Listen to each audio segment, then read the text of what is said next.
Well, I've got absolutely nothing to do today, so I don't know, I guess I'll watch some Casper the Friendly Ghost, because that's the sure sign of nothing to do, watching a cartoon series that's such a desperate attempt to cure boredom that I think I actually would rather watch paint dry, because at least the paint doesn't annoy me. There he is, that little character that I guess some people like. Who the hell is this guy?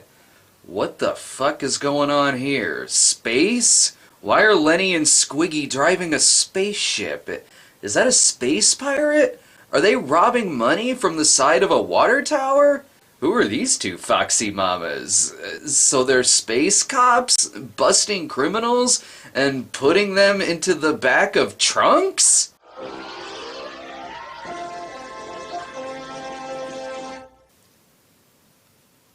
What in the hell was that? In case you didn't notice, this isn't quite Casper the Friendly Ghost. What you're looking at here is a Saturday morning cartoon called Casper and the Angels, which aired from 1979 to 1980. Hanna-Barbera's second attempt to use existing characters as a crossover with Charlie's Angels imagery, the first being Captain Caveman and the Teen Angels in 1977. But more importantly, this was also part of the long line of 1970s, early 1980s cartoon series to place other popular characters in outer space for some reason. It was a brief trend that was simultaneously confusing and awesome in an only could have happened at a certain point in our television history sort of way. In fact, Casper and the Angels may be one of the least weird of the bunch. 1982 brought us Gilligan's Planet, the Fonz and the Happy Days gang also featured an episode in outer space, and probably the most what the fuck of them all, The Partridge Family 2200 AD. None of these series were monster hits, and once the outer space fad ended, that paved the way for the baby version of things fad. So let's get a glimpse at why Tad Ghostal is the only true space ghost in Casper's Golden Chance. If you thought the Jetsons needed more paranormal activity, this show may be for you. Please, Lenny, Maxie, let me go with you. I promise not to get in your way. Oh, I don't know, Casper. It's just that you're really, really lame, and we kinda want our show to be funny. Our two lead cops are Minnie and Maxie, who appear to be cartoon versions of Pam Grier and Barbara Streisand, complete with hips that just won't quit. Seriously, you can set a cup of coffee on these things and not spill a drop. Casper has been teamed up with Minnie and Maxie to serve as their guardian angel. Surely we'll need a guardian ghost on this assignment. Please let me go, huh? Wait, but I thought the girls were the angels. Does that mean a more appropriate title for this show is Casper and the Himselfs? Minnie and Maxie are called to the scene of a hijacking, a sentence that I never thought I would say when talking about a Casper cartoon, and Casper wants to guilt trip them into going. Now don't you worry, little one. We'll get along just fine. I think Casper is trying to get some sympathy points because he's technically a dead child, but being both young and dead is no excuse for being obnoxious. Don't worry, there is a comic relief. Harry Scary. I already like that door better than Casper. Harry Scary. Stop bursting in like that. His name is Harry Scary? I really hope that someday Will Ferrell doesn't play a version of him. It is rather necessary that Harry is here, though, because Casper is a lot of things, but funny isn't one of them. They never let me go with them. Hey, look alive, kid! Cheer up. Yeah, you're being a wet blanket, or, I'm sorry, a space wet blanket. Harry's goal is to train Casper into becoming a funny and scary ghost much like himself. You're a ghost, kid! A ghost!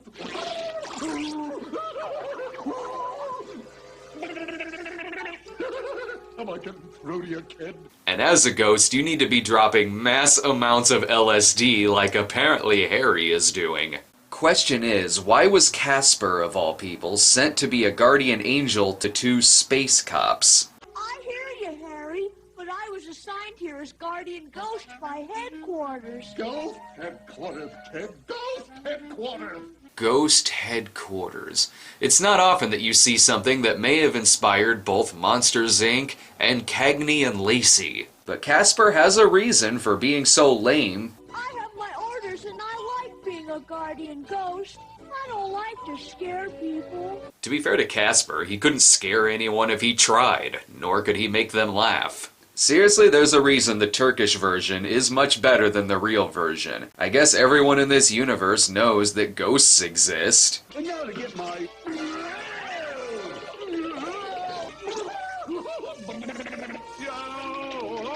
They just simply don't like it when he makes silly faces at them.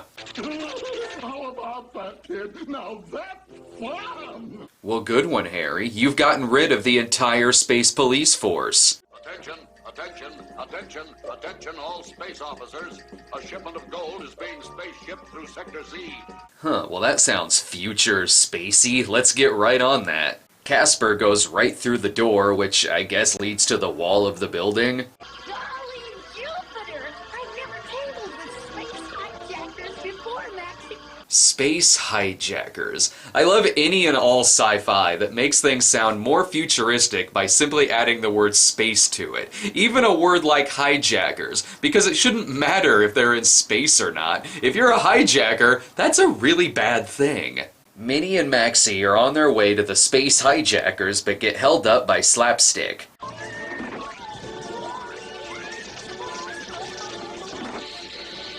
You know what they say, in space, no one can hear you wash your space jet ski. What happened? Was that a real rocket wash? Why are you asking that question like you're surprised? Is a space wash what's so hard to believe about this future society? According to this, space would be a great place to live and breathe, so long as we get rid of the whole space thing. The hijackers are easy to find because the truck has the word gold on it. As you can see, being driven by Space Cheech and Space Chung, Minnie and Maxie become trapped inside, and they better not open the door, not because they died, but because it's probably a little windy out there, in space. Oh boy, am I glad I found you two. You've got to get over and protect a shipment of gold that's flying through Sector Z. Sorry, Casper. We already know that, Casper. Thank you for clarifying information in this 11-minute cartoon. But nobody was there when the call came in. Harry Scary scared them away. Oh, gee. Don't worry, girls. As your guardian ghost, I will handle everything. You know, now that we've said those sentences out loud, this situation seems really stupid. The cops are pissed off at Harry Scary, even though this entire situation seems to be their fault to begin with. And where's Casper? You've got to find Casper right away.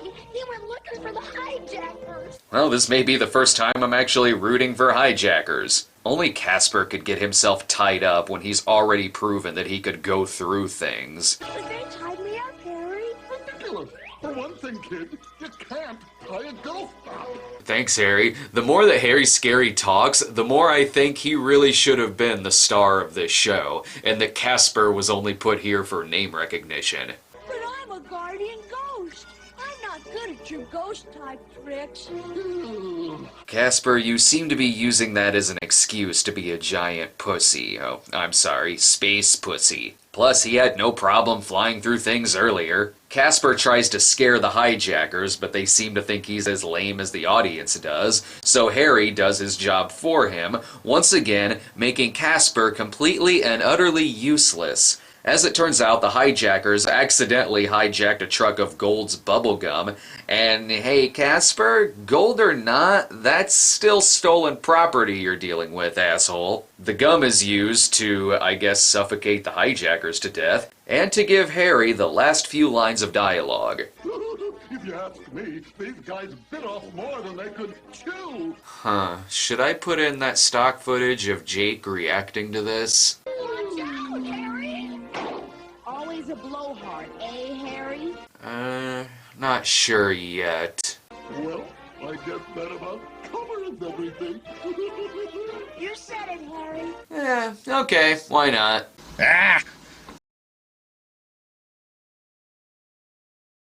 The next episode, Shipwrecked, isn't the second episode of the series, but is actually an episode of the show I had seen many times before as a kid, because, believe it or not, this show was at one point sold on VHS. In Shipwrecked, the super space troopers get put in charge of a space bus. Shooting stars! I didn't know they built space buses for dancing. Huh? Or dancing. Sure! Isn't the shuttle an old-fashioned dance step? Oh, you're thinking of the shuffle, Minnie. I always found annoying when Hanna-Barbera put in laugh tracks for no reason, but this particular cartoon seems a little weird without one. And you gotta love that era of Hanna-Barbera when the whites of your eyes were less white and more just the color of your skin. Come on, Pups, shuffle off to Buffalo. It's nice that these two old dances are still relevant hundreds of years from now. But they got some work to do. In case you two have forgotten, this happens to be the Space Police Station, not a dance hall. Hey, being a party pooper is Casper's job. So what's the deal with this space bus? The shuttle bus is for use in transporting large numbers of people, as in the case of a disaster in one of Space City's mini satellite locations. Oh, so it's like a bus. Thanks. The captain calls in to send them on a test run. That is, before he goes off to give Inspector Gadget a self-destructing message. Please, Maxie, let me go with you. Can I, huh? Please, can I, huh? Is that all these are? Casper whining his way into the plot? Personally, I want to know more about this space computer bar in the background. But if Casper is the show's whiner, Harry Scary has his own gimmick too. Exciting! Exciting! Oh, excited! Yeah! Hooray! Hey, wait for me! That's right, continuing to sell mass amounts of sugar and acid cubes to the audience. Good news, everyone! In a future episode, maybe the space bus will have a romance with Bender Bending Rodriguez. It's rather simple, Minnie. I studied the operations manual. Yeah, she's got it all figured out. You just gotta hit a lot of buttons first. I told you to take your seat, Harry.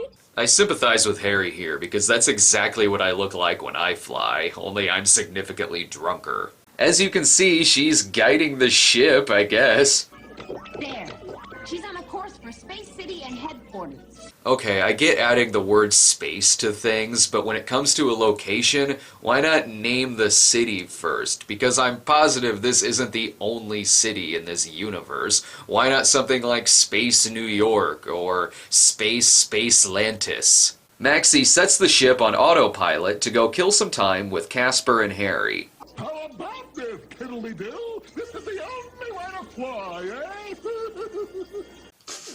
Well, that's not very realistic. See, this is exactly why I don't fly. The second you put the thing on autopilot, a ghost will think no one is at the controls, and then he'll take over, sending the plane on a course of loop-de-loops, and I'll shit my pants about 12 times. Harry, watch out for that island. I'm watching, kid, I'm watching! Oh no! We're way off our course! We're gonna crash.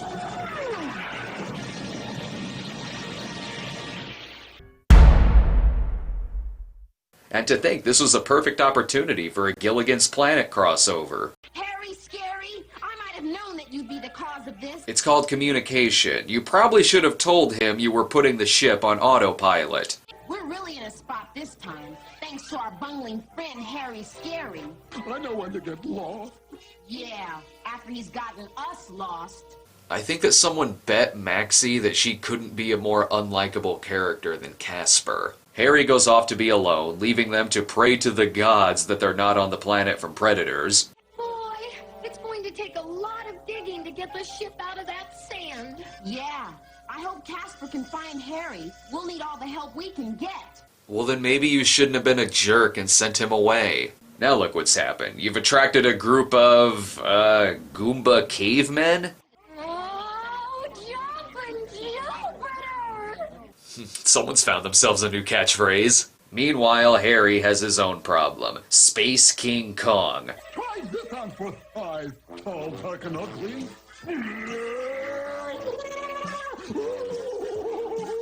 Yeah! guess not. All you did was make him angry, Harry. Hey, give him a break. Harry's the only one bringing actual comedy to this thing. Casper and Harry find that Minnie and Maxie have been taken away, and I'm sure if you look at one of the trees, it probably says Space Croatone. Minnie and Maxie have been taken prisoner, which means they're completely unguarded and forced to sweep the deck, unrestrained. It's a situation that I'm sure they could have gotten out of, even if our heroes weren't there. Harry better be careful. I think he only has a few more special scare moves left before he has to power up. This is a situation that's so dire it takes them only a few seconds to resolve. Come on, let's get swinging. Grab on. In 1979, Let's Get Swingin' meant something completely different. Hey, wait for me. Jumping Jupiter!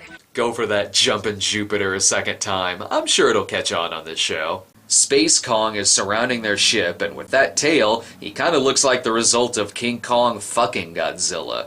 And can I seriously just watch a whole show of Harry Scary pissing off space creatures? Cause that's kinda funny. The most unfortunate thing about this show isn't necessarily that the show didn't take off, but that Harry Scary didn't take off. Casper, you are a little genius. If Casper the Friendly Ghost is what you needed to save you, then you are anything but a genius. Besides, I want to know what Harry Scary is up to. Where is Harry? I want to apologize. Okay, Maxie Waxy, it can wait till later. My scare touch has been slipping. I'm gonna take a brush-up course at the nearest fright school. Well, looks like you can see more of Harry Scary in the plot of Monsters University, I suppose. It's appropriate that the ending title card is a collage of the only character that wouldn't bring people back for a second viewing. Okay, the very idea of this show is certainly fodder for some jokes, and it's easy to laugh about in a hey, did you know this existed sort of way, but oddly enough, Casper and the Angels is far more watchable than a typical Casper the Friendly Ghost cartoon. If you think Casper is lame, then I don't see how partnering him up with future space cops, along with a wacky and rather funny sidekick, could be seen as anything but an improvement, sans maybe the animation, or a Haunting We Will Go, which featured Casper with a voice that wasn't annoying, and actually did have some heart to it. I might as well be dead. Nobody wants me for a friend. Casper and the Angels ran for 13 episodes, but Harry Scary would return with Casper in Casper's First Christmas, and the Angels cast also appeared in Casper's Halloween special. Though I kinda wish Harry Scary could make a cartoon appearance sans Casper. Seriously, he is in every way, shape, or form a more entertaining character in 13 episodes than Casper the Friendly Ghost ever was in 30 plus years prior to this series. Although, well, there is the French Harry Scary, I guess. Maybe I'm being a little harsh towards Casper, but I've always been of the opinion that dead children should never be put in a position of law enforcement. Future or no future, space or no space, but, well, that's just me.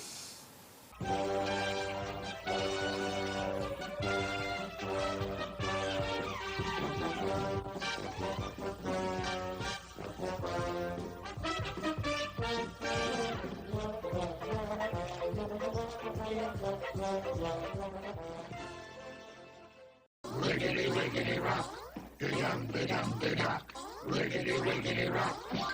Mouth right up the clock.